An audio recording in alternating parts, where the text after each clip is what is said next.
Bueno, pues bienvenidos y bienvenidas a las personas que nos estáis viendo y escuchando por el podcast, a este siguiente Dialogando desde la filosofía para niños. En esta ocasión me siento un poco pequeño, pero literalmente y también en el sentido académico. Estamos con Félix García Morillón y Irene de Puig, que lo estoy practicando para que me salga bien el decirlo. Y bueno, brevemente, quien no conozca, es raro que no le conozcáis a alguno de ellos. Decir de Irene, por ejemplo, que ella es catedrática de filosofía, que ha dirigido durante 12 años el Instituto de Investigación de Filosofía y Educación, el Grupo IREF, referente de filosofía para niños en Cataluña, y su actividad profesional incluye docencia, creación, gestión de proyectos e innovación educativa y trabajos de investigación relacionados con la educación ética, estética y lingüística. Bueno, cuenta con más de 40 publicaciones, entre las que hay libros de texto, ensayo, material. También comparte proyecto con Noria, con Angélica Sátido, y ha coordinado el Máster de Filosofía 318. Podría seguir, pero como muy bien apuntado antes Félix, nos quedaríamos sin tiempo. Por el otro Exacto. lado, la otra persona que me acompaña hoy, que tenemos la suerte de contar con ella, es Félix García Morillón. Quien no lo conoce, él es doctor de filosofía por Mucha la gente Universidad no lo conoce. Complutense, por la Universidad Complutense en 1979. Es fue profesor asociado en el IUCE, así como el Departamento de Didáctica de Filosofía de la Facultad de Formación del Profesorado de la UAM. Ha sido socio fundador del Centro de Filosofía para Niños y presidente en las temporadas de 1991 y 2003. Bueno, presidente también del ICPIC entre el 2009 y 2013. Y también podría seguir con la mayoría de sus publicaciones, que incluyen no solamente ensayo, también capítulos de libros y también pues divulgación. En primer lugar, muchísimas gracias por concederme este ratito de vuestro tiempo, porque para mí esto supone, os decía al principio, me siento pequeño, pero supone también como ir recabando esa historia, esa intrahistoria de la filosofía para niños en nuestro territorio. Y bueno, vamos a empezar con lo que creo que todo el mundo desea saber, y es cómo iniciasteis, cuál fue vuestro primer contacto con el proyecto de filosofía para niños. Y también me gustaría saber, así, en un pequeño ejercicio de hipótesis, cómo habría cambiado vuestra vida si no os hubierais dedicado a la filosofía para niños. ¿Quién quiere empezar? A ver, brevemente porque tenemos relativamente poco tiempo. Mira, yo conocí filosofía para niños en el Congreso de Filósofos Jóvenes de Madrid en el 85, y al año siguiente, después de haber conocido directamente a Lippmann, preparamos ya un seminario con Catherine McCall en Girona. Y luego en el 87 estuvo Lippmann en Girona también en un seminario. Y al final, en el 88, o sea, todo muy seguidito, 5 profesores de secundaria entonces nos fuimos a Mendam a esos cursos express, digamos, que se hacían en 10-15 días, y allá pues nos formamos prácticamente en transfusión del proyecto. Y así empezamos. ¿Cómo habría sido mi vida? Seguramente distinta, pero bueno, yo ya era profesora de filosofía en secundaria y estábamos realmente buscando nuevos caminos, porque yo entré en secundaria en el 75, en pleno franquismo todavía, y había tanto lastre y tanta cosa que era necesario cambiar y renovar. Si no hubiera sido filosofía para niños, seguramente hubiéramos estado buscando otras cosas, y con filosofía para niños ya no nos hizo falta. Encontramos un terreno abonado. Y bien encontrado está. Félix, ¿cómo fue tu primer contacto con filosofía Bueno, para muy niños? parecido. De hecho, yo fui el secretario del Congreso y fui el que llamó personalmente a Matthew Lippmann para venir. Por ahí Exacto. hizo unas revistas y tal, me pareció sugerente y le invité, ¿no? Incluso fui a recoger al aeropuerto. Y me pasó bueno, yo como estaba de secretario me enteré de poco, había mucha gente en aquel Congreso, mucha gente. Pero me gustó lo que escuché, vamos, había oído cosas y por eso había insistido en que había que invitarle. Y pues estas cosas de la vida empecé a aplicarlo con una traducción guatemalteca muy peculiar, creo que era de Guatemala, pero estaba bien. Y al año siguiente, o sea, como ha dicho ella, es el 85, me parece, ¿no? Sí. Uh-huh. 85. En el 86 se me ocurre pedir una beca y me la dan. Y entonces me traslado 10 meses con mujer y 3 hijos allí con Matthew Lipman y a Ensar, en estas becas espectaculares en las cuales yo no tenía nada que hacer, porque como yo era doctor tampoco me explico, yo iba allí de visitante, a aprender. De hecho, les provoqué cierta perplejidad por no se encargar conmigo. Pero bueno, estuvo muy bien. Y luego, a raíz de eso, yo ya había empezado antes de irme, en el octubre del 86, había mandado una carta, yo supongo que a Irene también, para intentar mantener un contacto entre todas las personas que estábamos implicadas.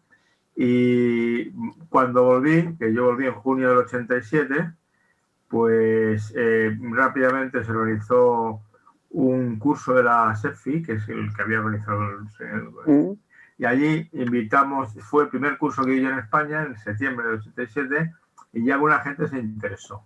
Y de alguna manera nace el asunto cuando al año siguiente, en julio del 88, logramos que un banco nos pague un buen curso, y entonces traemos a Ansar, a un brasileño, Brian, y yo no sé si venía alguien más, la verdad. Y dimos un curso, aquel curso fue en el que estuvieron gente, me parece como Tomás Miranda, como algunos padres de la patria, ¿verdad? Y allí empezamos ya a trabajar y a intentar hacer cosas juntos. Y luego quizá el asunto fundamental fue en un momento determinado que como estaban los socialistas en el poder, pues tenía algunos amigos allí en la dirección general correspondiente, y entonces hicieron un curso para que entonces eran los formadores de formadores de toda España, que habían puesto de moda los centros de formación de profesorado. Y ahí sí que junté a un grupo de gente en que estaban casi todos. Estaba José Manuel, estaba Esteban, o sea, ya había gente muy cualificada que les entusiasmó la propuesta y se pusieron. Y luego pues te vas liando y te miras cómo terminas. Lo que tú preguntas, bueno, el hecho de que yo fuera profesor de enseñanza secundaria fue una casualidad del destino, no era yo no era lo que iba a hacer. Pero bueno, yo iba a ser profesor de universidad, pero estas cosas de la universidad no controlé bien el contexto y me quedé fuera. O sea, cuando fuera a la plaza no me lo dieron a mí, que en principio quizás tiene más méritos que cualquiera ahí, pero es igual. Y entonces me dediqué al bachillerato, y la verdad yo creo que estoy muy agradecido. Y yo te diría, creo que algo parecido. Es decir, de alguna manera uno encuentra lo que busca. Entonces, si no hubiera encontrado el ISMAN, hubiera encontrado una cosa similar porque no era el único, y aunque era el proyecto más sensato. Y ya, una primera aproximación mía fue puramente pragmática, es decir, como profesor de filosofía, como Irene, la de filosofía, llegué a clases de ética, ¿te acuerdas que era el problema que teníamos, que era novedoso? Pues de pronto encontrarte una novela asequible y un manual con 500 páginas de ejercicios, dicen, me han puesto en casa, o sea, el favor, muchas gracias, ¿no? Un poco así de sencillo, ¿sabes? Y luego, pero mi conversión profunda fue porque asistí a un congreso de Maringá, en Brasil, del IPPIC. En aquella ocasión, todo el IPPIC se cabía en una habitación pequeña, quiero decirte, estábamos 12, algunos de los padres de la patria también. Y cuando vi a los brasileños el discurso que tenían y tal, dije, bueno, pues ya me meto. Vale. Hasta entonces esto de ser representante de España del último invento yanqui, no, eso me caía muy bien, Lipman y compañía, me parecía. Yo decía en broma que no voy a encontrar tanto rojo junto en mi vida estudiantil como los que me encontré en Moncler, ¿no? Pero eran todos rojos, o sea que, bueno, rojos yanquis, claro. Vale, pero un momento, Félix, que te me vas a preguntas que van después.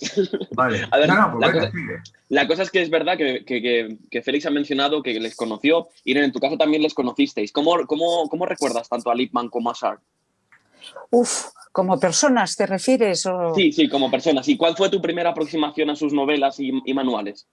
Bueno, pues ya te digo, fue todo muy, muy rápido y cuando estuvimos en Mendam, a Lipman le conocíamos ya porque había venido, y en Mendam conocimos a Sharp, que era un personaje. Félix te puede contar muchas más cosas sobre ella, pero era una persona encantadora, vital. Lipman más serio, eran como dos aspectos complementarios muy diversos, pero muy interesantes. Cuando digo que Anne era más extrovertida, etcétera, no quiero decir que no fuera muy profunda también, ¿eh?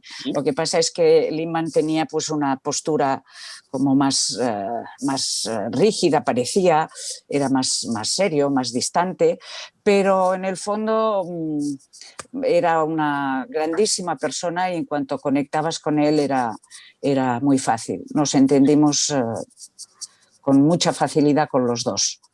Y las novelas y manuales, porque Félix estaba mencionando que él empezó con una traducción que cree que es de Guatemala. Sí. En tu caso... Sí, yo también empecé con una traducción que era, en mi caso era mexicana, se llamaba Arístides Hoteles, y era Harvey. Creo que la mía también, pero yo creo que es chilena, dice, no, bueno, guatemalteca, que era de Salvador, no sé. A mí me llegó que era mexicana, da igual, pero en fin, eran fotocopias, una cosa... Y entonces conocimos ya todo el proyecto cuando estuvimos allá. Cuando estuvimos allá había todo el material en inglés y fue, por eso te he dicho, una transfusión, fue una a la vena directamente, conocer y reconocer los materiales. Había ya 6 programas en marcha en 10-15 días. Fue muy intenso, pero muy interesante y estaba dentro de las expectativas que teníamos, incluso un poquito más allá, porque no habíamos pensado todavía con primaria o con infantil, pero ahí estaba presente ya todo ese embrión. Y el traer, esto que también Félix se me estaba adelantando, el traer el proyecto de filosofía para niños tanto a espacios en España como en Cataluña, ¿cómo fue? Como muy bien mencionaba Félix antes, ¿tuvisteis muy buena recepción o había resistencias? ¿Cómo fue esos primeros contactos? Mira, yo para decirlo muy rápidamente, digamos que hubo ciertas resistencias, pero más universitarias que educativas, y en el caso de educación fuimos, no sé si bienvenidos, pero tolerados. Bien tolerados, y eso nos permitió pues poder entrar en el juego de formación del profesorado sin muchas dificultades, con alguna zancadilla, pero en fin, nada grave. Vale. Félix, en tu caso, desarrollanos un poco más ahí donde te habías quedado antes, por favor.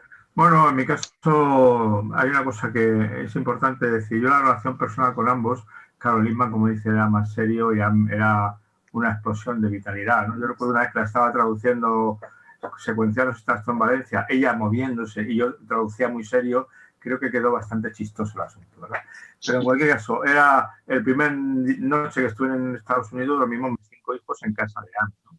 Y al día siguiente Matthew Lindman, que era ya una eminencia, se vino con su coche a subir unos colchones, a buscar no sé qué, y me llevó, me explico, es decir, y yo era un pringao, o sea que de alguna manera era un becario, de cierto nivel, pero un becario. Y entonces yo creo que personalmente excelentes personas, y siempre, eso lo sabe Irene, que soy de los que más ha reivindicado con energía que el programa era Matthew Lindman y Ansar, que nunca dijeran el programa de Lindman, que no era justo, porque es de los dos. Además lo gestaron, hay historias de cómo lo hacían, las novelas, cómo hablaban, ¿no? Y desde luego el montaje de Tingla Internacional, si no para Ansar, no sale, o sea, eso está claro. Y luego lo que tú dices, lo que dice Irene, yo noté 2 resistencias, tendría anécdotas muy graciosas para contar al respecto. Evidentemente, los compañeros de bachillerato de filosofía nos despreciaban, simplemente, que nos consideraban gente que estaba estudiando la filosofía y que hacíamos tonterías, ¿no? Bueno, no sabían suficiente psicología del desarrollo, no sabían suficiente filosofía, supongo yo, y nos enteraban, pero es igual. Sabes que eso sigue pasando todavía, ¿no? Porque tú y yo hemos intercambiado al respecto, ¿eh? Sigue pasando. Y luego la otra dificultad que yo tuve en aquel momento es que, obviamente, y muy simplificado, esto es un programa progresista. Y con la palabra progresista no me gusta nada, pero es un programa, digamos, más en la línea del pensamiento crítico, de la solidaridad, de ese tipo de cuestiones, ¿no? Matthew Lindman decía que un país que invadía Panamá no era una democracia, no se quedaba tan tranquilo, es decir, digo porque estaba yo allí cuando lo dijo. Pero es un programa, y entonces, ¿qué ocurría? Que la gente de izquierda lo odiaba porque era yanqui, la gente de derecha lo odiaba porque era pragmatista. Era un desastre aquello, o sea, era realmente difícil, ¿no? Vamos, realmente difícil no, porque el programa era bueno. Y en cuanto les daban la ocasión de que vieran los cursos de formación que hacíamos en julio, era una experiencia muy potente. La gente la vivía como casi una experiencia. Recuerdo un día uno estaba hablando por teléfono, pasé yo con su familia y dice, yo creo que me he metido en una secta, decía. Su familia. Que hombre, tampoco hay que exagerar. Y eso es la historia. La resistencia no ha cejado, lo que pasa es que evidentemente en estos momentos ya es muy difícil que nadie se atreva a decir que filosofía para niños es una chorrada. Es que a mí me lo han dicho, me explico, o sea, no se atreve nadie, porque la bibliografía que hay, la experiencia, la difusión es espectacular, la investigación, es decir, que no la hay en ningún otro campo de la ciencia de la filosofía como en este. Entonces está más respetado, aunque yo sigo pensando, hemos vivido la experiencia de la ética de primero de primaria a sexto, y ha visto que la comunidad de filósofos ha pasado olímpicamente del tema, digan lo que digan, ha pasado, lo consideran irrelevante. Pero bueno, es en lo que estamos. Ya. Bueno, para quien más o menos no nos escuche desde otras latitudes, cuando vemos los centros de filosofía para niños o el proyecto de Filosofía 318, parece como que hay algunas diferencias que están ahí dadas, ¿no? ¿Creéis que al principio, cuando se introdujo cuando se creó el Centro de Filosofía para Niños, como cuando se empezó a crear el proyecto de Filosofía 318, hubo entendimiento, hubo, pues no sé, a lo mejor algunas resistencias entre los centros, o directamente creéis que era necesaria y natural esta división?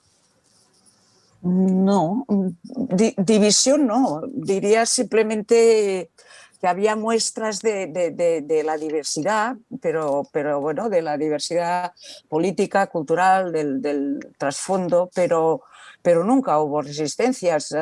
Cuando Félix recordaba esa reunión de 12 del ICPIC, pues a mí me recordó la primera reunión de los centros de filosofía españoles que estábamos también en un aula y éramos, pues no sé si éramos 12 o 15, pero en fin, éramos muy poquita gente y no hubo, yo creo que hemos seguido unos caminos paralelos, distintos en algunos aspectos, en el currículum, por ejemplo.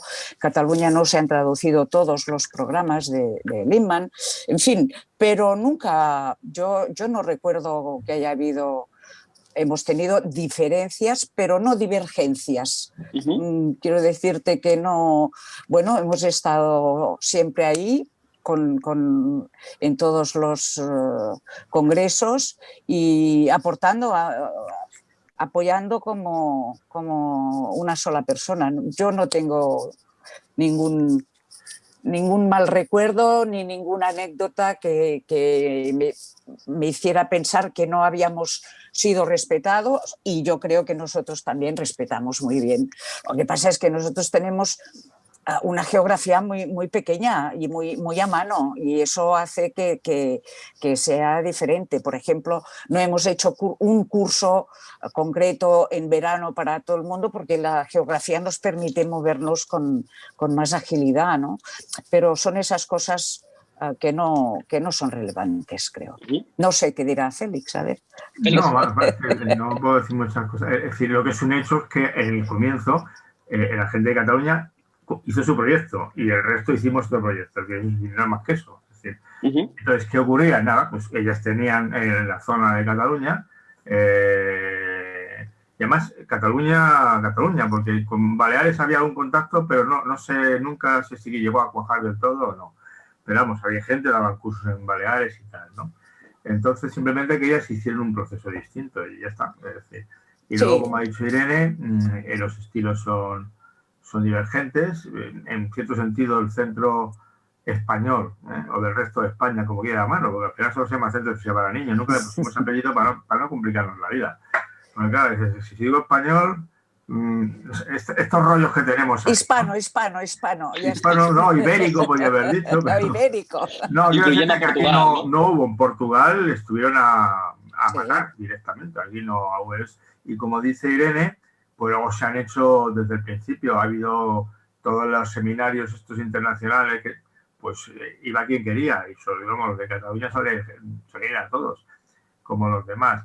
Y luego, no sé, pues cuando hicieron un proyecto precioso de criaturas misteriosas, pues al que pillaron fue a mí para que se montara en Madrid y sabe que cumplí dentro de mis limitaciones. O sea, cumplí. Cuando se fundó Sofía, la red europea, que el centro se creó, bueno, la firma fue en Barcelona, allí estaba yo. Claro. No había... Y luego, claro, cada uno hace su estilo y su enfoque. Decir, pero en ese sentido, la propuesta que hicimos del Centro Social para Niños, llamadme la que me considero especialmente responsable, porque eso fueron decisiones más bien mías, entonces no había discusión, no había equipo para ese tema, es traducirlo sin adaptarlo, traducirlo a pelo. Eso a Matthew Lehman no acabó de gustarle mucho, pero se cayó. Y además todo. Creo que es el único país en que en estos momentos tú puedes escribir a delatores y si tienes suerte te manda cualquiera de las novelas de los 8 o los 9 niveles, ¿no? Eso no lo hay. Yo creo que no lo hay ni en Estados Unidos. Y a mí, porque a mí eso, Irene, no sé si está de acuerdo, yo sigo pensando que para iniciarse, el programa más potente es el del IAPC. El más potente, porque está muy bien estructurado. Seguro. Y luego tírate a la piscina como quieras. ¿Qué es lo que te dice, por cierto, el programa de IAPC? Usted utilice el concepto andamiaje, utilice esto hasta que no le haga falta. Exacto. Hasta que seas autónomo, ¿no? Es lo que te dice. Y procure serlo pronto. Lo que pasa es que cuando lo has visto y maduras, pues vuelves a ver 1000 veces, porque es que... Siempre es... Entiéndeme, o sea, yo sigo pensando... No, yo creo que simplemente lo que nos distinguió en aquel momento, aparte de pues, tradiciones y lo que fuera, era el tema lingüístico. Nosotros teníamos claro que había que traducir y en nuestro caso adaptar en catalán, porque no tenía mucho sentido hacerlo en español solo. Aquí en Cataluña hay gente que utiliza el material en castellano, claro está, pero desde el Grupo IREF nos pareció que era una oportunidad y una aportación a la educación en Cataluña hacerlo en catalán. Y eso fue lo que dividió, digamos, geográficamente, ¿no? Baleares, algunas zonas de Valencia, etcétera, pero que nunca ha sido, como digo, división para nada, ¿no? En cualquier caso, esta adaptación sí que enriqueció mucho los programas de filosofía para niños adaptados. Y es verdad que habéis mencionado una cosa que es muy interesante y es que en la propuesta catalana sí que hay una adaptación real de nombres y me imagino que algunas otras ideas, mientras que la adaptación al castellano no sé, como decía Félix... Es una traducción. Una traducción tal cual. Tú traduces el retrato de Dorian Gray y lo adaptas con personajes españoles. No, mire, es que de Dorian Gray, es que es el relato. Yo que le diga, no voy a hacer el tonto. Vale. Ese fue el enfoque. Y además hubo una razón al mismo tiempo. Es decir, si los jóvenes de este país, como los de medio mundo, están hasta aquí de cultura yanqui de adolescentes, para una vez que pueden leer novelas de cultura yanqui adolescente que les ofrece un modelo de los yanquis diferente, pues la voy a ofrecer para que se den cuenta que en Yanquilandia hay gente diferente. Vale. También, o sea, que yo sí lo pensé eso, no veas tú, ¿no?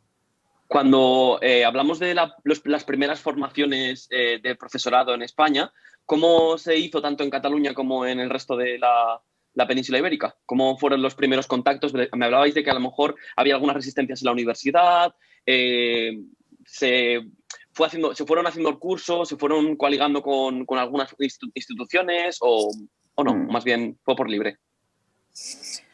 Bueno, nosotras empezamos, de hecho, con relación muy estrecha con el movimiento de renovación pedagógica en los cursos de verano, fundamentalmente, y luego con los ICES de las universidades.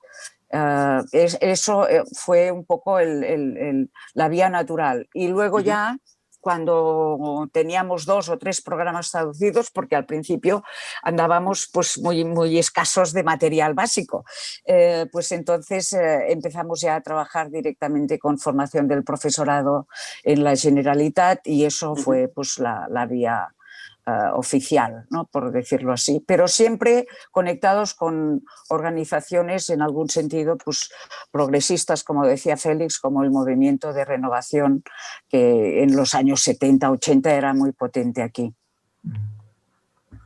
Pues más o menos. Yo creo que tuvimos la fortuna de llegar en el momento preciso al lugar adecuado con el producto perfecto, ¿no? Es decir, había un profesorado de bachillerato al que de pronto le ponían a dar clase no al bachillerato, sino a la enseñanza más general de ética. Bueno, al principio de ética. Y de pronto tuvieron un programa de 3 años de ética sin darte ninguna referencia. Entonces, ahí había una posibilidad de presentar algo más sugerente, ¿no? Después coincidimos con un gobierno socialista que estaba en el proceso de innovación para hacer la famosa ley del 92, ¿no? Y había que generar la red de centros de formación del profesorado. Eso fue la que hicimos nosotros. Entonces ahí surgían cursos por un tubo, ¿eh? Y que el profesorado iba, porque además era un profesorado que quería formarse en aquel momento y porque lo necesitaba, porque estaban en cambios. Nosotros, sin embargo, con la universidad prácticamente no tuvimos ningún contacto. Tuvimos un par de personas que sí estaban en la universidad y lo aplicaban y lo enseñaban, pero como profesores en su ámbito, no peleaban por... Pero vamos, a mí tampoco me preocupó, o sea, no era un tema que a mí me obsesionara. Y ya digo, aprovechamos toda la estructura de formación del profesorado, que era potente. Y había cursos, eran gratis los cursos para profesorado, les daban título y te permitía. En el caso nuestro, lo que hicimos muy pronto es un curso en verano que venía en todos los años, durante 8 años estuve viniendo, para formar a los formadores del profesorado. Porque claro, yo no sé, bueno, mi territorio es más grande, pero yo me pasé 3 años que estaba en León, estaba en Gijón, estaba en Málaga, pasaba a Cáceres, y claro, yo siempre que iba digo, yo vengo una vez, pero la segunda os toca a vosotros, a mí no me liéis, o sea que búscate las pilas. Claro, iban en verano a julio al curso de Madrid, ya era un curso de 50 horas, un poco de potencia, y como hizo Irene, te lanzas a la piscina. Y como te lanzas a la piscina, pues mejoras. Entonces eso permitió esa red potente que, bueno, luego ha tenido sus historias de bajadas, subidas.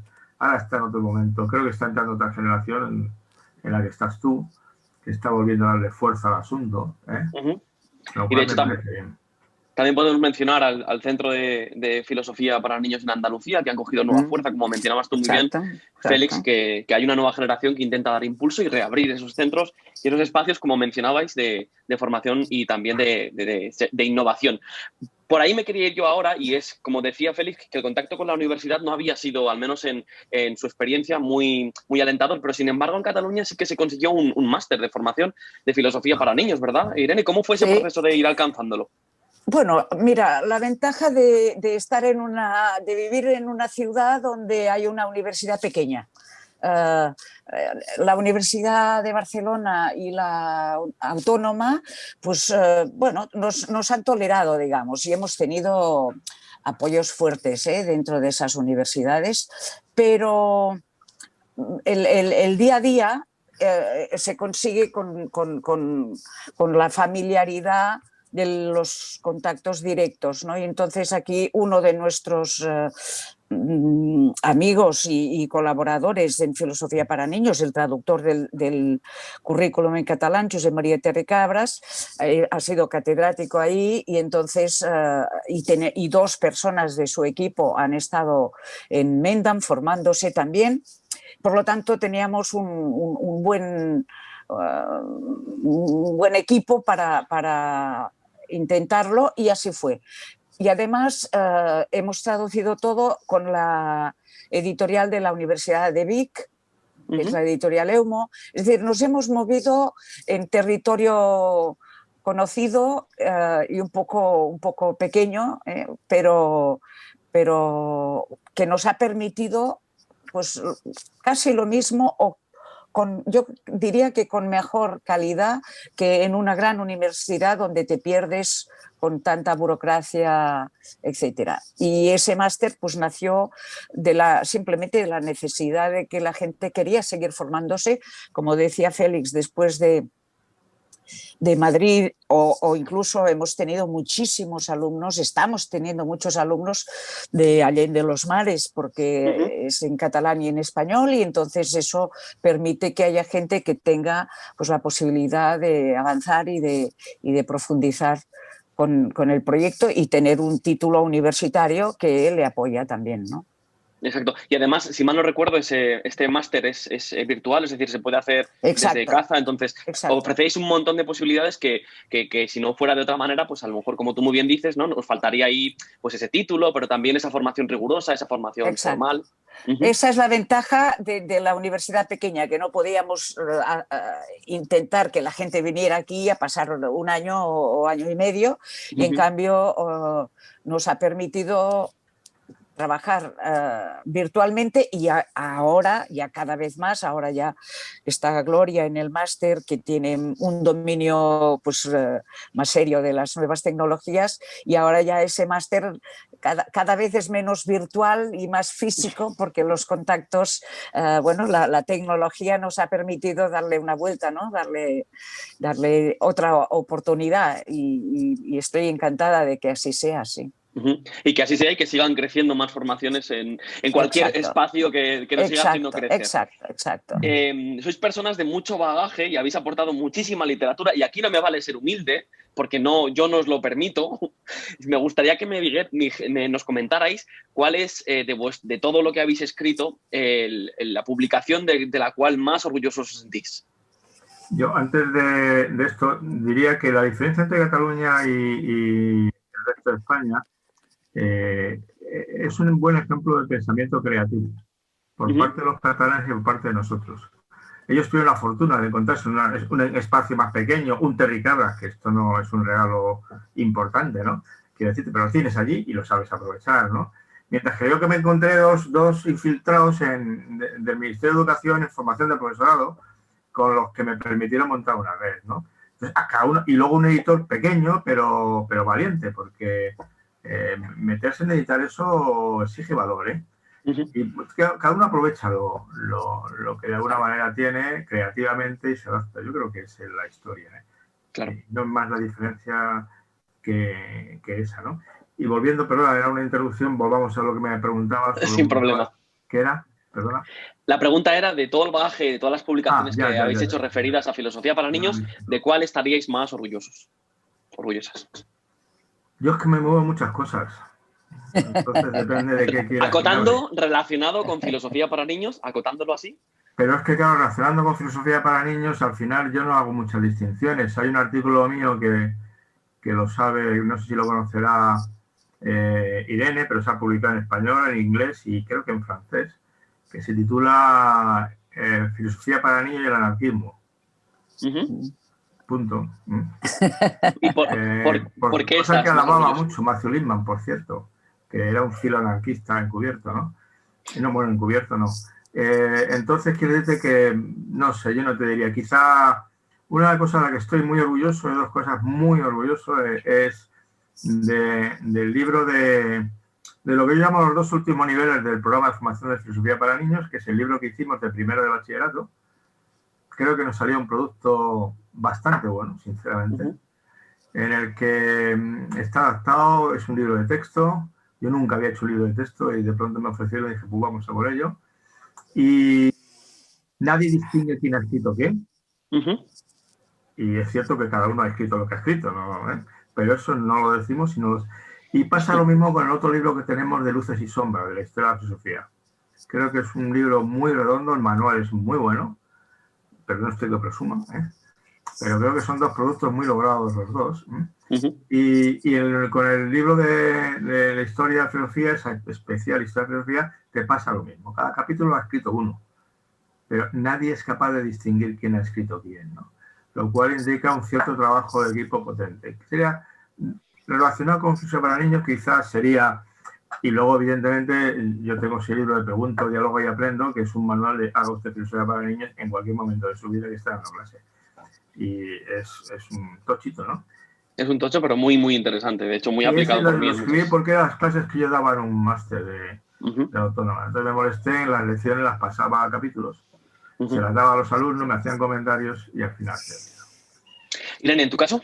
Bueno, yo para simplificar un poco, quizá el que más, y lo digo porque acabamos de celebrar los 20 años de su nacimiento, sería el Jugar a Pensar, es decir, el libro base del programa de educación infantil, porque en su momento fue el inicio del proyecto Noria, y por otra parte fue pues un poco ese salirse del currículum del IAPC con un currículum propio para la educación infantil, y que ha tenido realmente una buena repercusión en España, en Cataluña y en Sudamérica muchísimo, y creo que en su momento fue un hito un poco de darle la vuelta no solo a los textos, porque aquí los textos eran historias, eran cuentos populares para niños, pero entramos con el tema de juegos, con el tema de arte, y eso creo que le dio una vuelta de tuerca a algunas resistencias que había de utilizar otros manuales, con una profunda reverencia a los materiales de Lippmann y teniendo el currículum en la cabeza, ¿no? Pero creo que fue una aportación que todavía sigue hoy en día teniendo un cierto sentido. Pues muchas gracias. La siguiente pregunta también es un poco un juego de anticipar o proyectar cómo serían las cosas. ¿Cómo creéis que será la filosofía para niños dentro de 50 años? ¡Buah! Sé que es muy lejos, pero ¿cómo os gustaría que fuera? Depende que haya habido un colapso o no haya habido, por ejemplo, o el apocalipsis. ¿Puedes ponerte en un futuro catastrófico, yo Félix? Creo que es bastante difícil, ¿no?, de predecir. Yo sí que creo que el hilo conductor de filosofía para niños, yo siempre distingo cuando la gente dice, es que estamos con un planteamiento nuevo en esto no es la enseñanza tradicional. Yo siempre digo, perdona, esto es enseñanza tradicional. Este tipo de enseñanza ha existido siempre. Y además creo que ha sido la nuclear. Era la de Sócrates, era la de las cuestiones disputate y collietales de los medievales, que eran la pera de... Yo siempre digo, un manual de filosofía para niños, cojas usted un artículo de la Suba Teológica y verá, empieza con preguntas, posiciones, desarrollo, respondo y le critico. Digo, esto es un espectáculo. Entonces, que yo sí confío en que seguirá habiendo esta tensión educativa entre la necesidad de integrar, que siempre termina sonando a reprimir y controlar, y el hecho de por gusto encajamos a todos los niños en el lecho, y la apuesta que la educación siempre ha sido de la ignorancia es el alimento de la esclavitud y los hombres libres, las mujeres y los hombres libres tienen que pensar críticamente, y eso es lo que garantiza la educación, ¿no? Entonces yo creo que esa extensión va a estar siempre y siempre va a haber. Y la filosofía va a estar ahí también, supongo yo, porque llevamos ya 2000 años, ¿no? 2500. Yo creo que va a estar. Lo que no puedo prever, porque en estos momentos tú sabes que ni siquiera sé qué voy a hacer en Nochebuena. Yo no sé vosotros. No, yo no sabría decirte, pero si me preguntas lo que me gustaría que fuera un pie de página en la historia de la educación, en el sentido de decir, alguien empezó con esto, pero que ya fuera tan generalizado y tan normalizado y tan el día a día de las escuelas, ese diálogo socrático, ese trabajo en comunidad de investigación, en real pensamiento y espíritu crítico y creativo, etcétera, que me gustaría que fuera una nota de pasado, ¿no? Es decir, y hubo quien en su momento pues inició ese trabajo, pero que ya está instaurado, ¿no? Eso es lo que me gustaría. No está mal. Y en ese momento, en ese punto en el que, como Irene dice, y hubo quien, y cuando mencionen a Irene y a Félix os nombren, ¿cómo os gustaría que os recordaran? No, yo aquí sí que no tengo ningún prurito, no es problema. Yo te lo dije, no me imagino, no. Es un tema que no... Os puede la humildad. No. Yo prefiero que se olviden los nombres. Que no se diga que no lo intenté. No sé de quién era, no lo sé. Es decir, no me atrevo a pensar qué pueda pasar, porque incluso yo sé que voy a entrar, porque me han mandado todos los criterios para que esté yo en el diccionario de filósofos españoles. Pero ese libro no sé si lo va a leer alguien alguna vez en su vida, ni lo va a consultar, me explico. Entonces, ilusión especial no me lo imagino. Yo preferiría que mientras viva la gente me aprecie, cosa que no es fácil. Irene, sigue, que te cortó antes Félix. No, era solo decir que no, preferiría que estuviera vivo el espíritu y la sensibilidad del proyecto, pero mi nombre no lo necesito ni en letras doradas ni plateadas, no me veo ahí, no estoy haciendo, no he hecho ni estoy haciendo lo que hago para salir en alguna frase, pero sí que me gustaría que lo que he estado haciendo tuviera pues un reflejo directo en las aulas. Y sin lugar a dudas, no solamente en las aulas, sino en la memoria de muchos formadores y formadoras que seguramente, aunque dicen Félix que no, os van y os recuerdan con cariño. Bueno, esperemos que sea con cariño. Vamos, faltaba más, pero no sé. Yo creo una ventaja que hemos tenido en este caso concreto, en mi caso, como no estábamos en la universidad, no pertenecíamos a la gente que está en ese universo de hay que publicar, tengo que estar en los índices de impacto, tengo que hacer...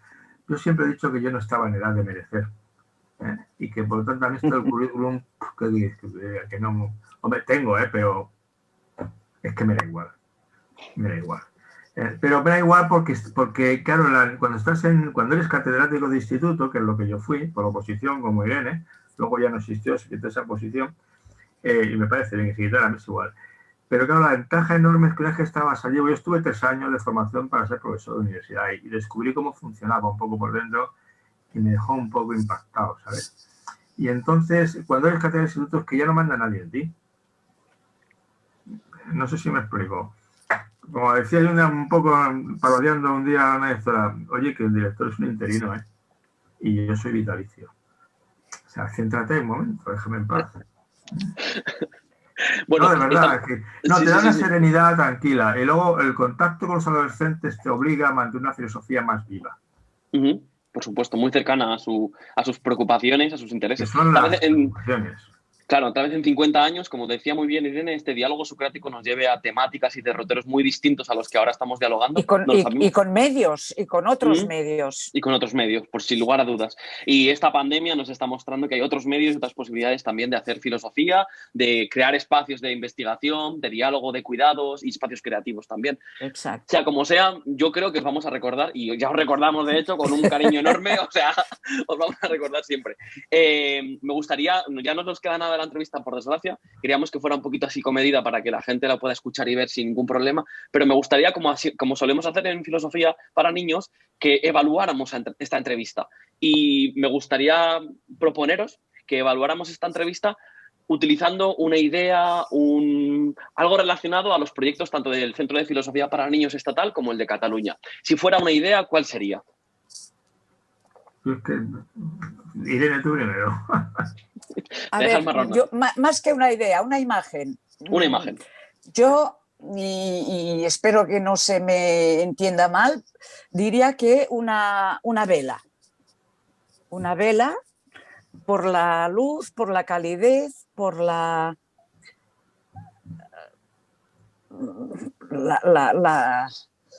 no sé, el ambiente, ¿no? que puede crear.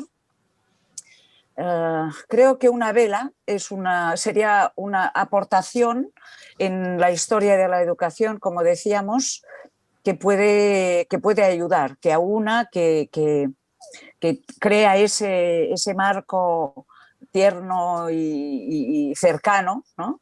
Que es como una comunidad de investigación cuando la gente se encuentra a gusto.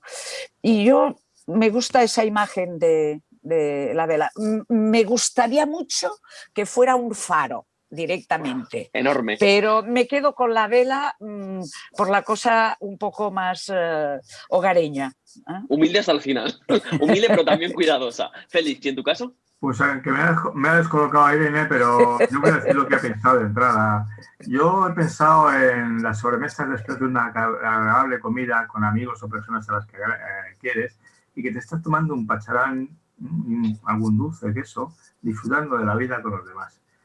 Y de alguna manera, para mí, el filosofía para niños es la guinda del pastel, es decir, es lo que ha permitido. Yo me lo he pasado pipa.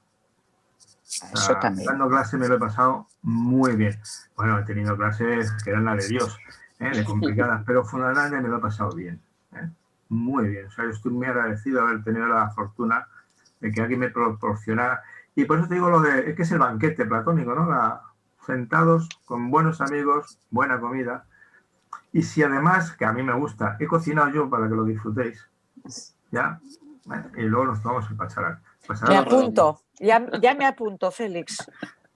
Bueno, pues como una gran comida terminamos esta entrevista. Una buena comida. Una buena comida. Una buena comida. Gran comida es una comilona y entonces empezamos a entrar en dinámicas alternativas. Una gran en el sentido profundo, no de mucho. Exacto, de calidad, comida, de calidad. Buenos amigos, buena conversación. Yo os agradezco muchísimo que nos hayáis dedicado este espacio y que sigamos ahí en contacto, trabajando, cuidándonos, escuchándonos y sobre todo leyéndoos, porque ahí están todas vuestras referencias, vuestros textos y bueno, vuestras grandes aportaciones que habéis hecho a la filosofía para niños. Así que sin más... Y seguimos. Y sí, claro que seguís. Eso que no pare.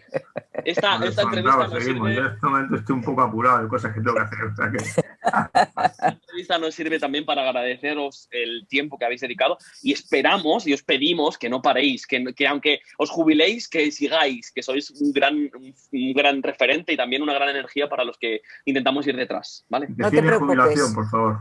No te preocupes, aquí estamos. Que defina jubilación, por favor. No hay jubilación, no lo defino. Bueno, un abrazo, cuidaos.